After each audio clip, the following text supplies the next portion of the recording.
Sakay ng C-295 aircraft ng Philippine Air Force, binisita ni Defense Secretary Gilbert Chodoro Jr. ang Lumbia Air Base sa Cagayan de Oro.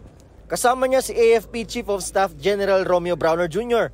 Ayon sa kalihim, minamadali na ang development ng airbase at plano makumpleto ito sa 2026. Papaspasan namin yung pag-develop dito kasi kailangan lumipat ang 15th Strike Wing dito. Ito ang home ng 15th Strike Wing. Magiging maintenance base ng 15th Strike Wing, magiging training base ng 15th Strike Wing at dito ibabahay ang kanilang mga assets.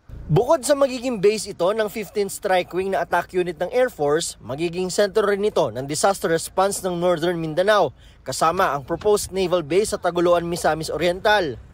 Nasa Lumbia rin ang isa sa 5 orihinal na Enhanced Defense Cooperation Agreement o EDCA sites.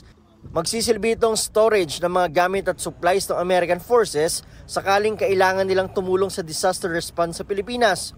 May mga ginagawa ng gusali sa airbase bilang bahagi ng EDCA. Gaya nito magiging parte ng air traffic control na ina-upgrade ngayon. EDCA site din ang runway. Habang magiging Humanitarian Assistance Disaster Response o HADR warehouse ang bahagi ng lupain sa gilid ng runway.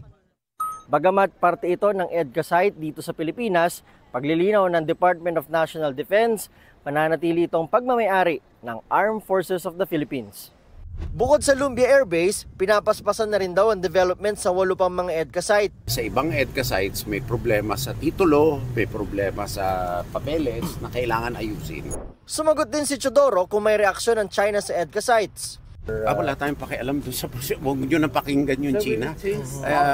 I mean, tayo ay may goal regardless of what China thinks. Ito ang unang balita ni Kuwahe para sa GMA Integrated News. Gusto mo bang mauna sa mga balita? Mag-subscribe na sa GMA Integrated News sa YouTube at tumutok sa unang balita.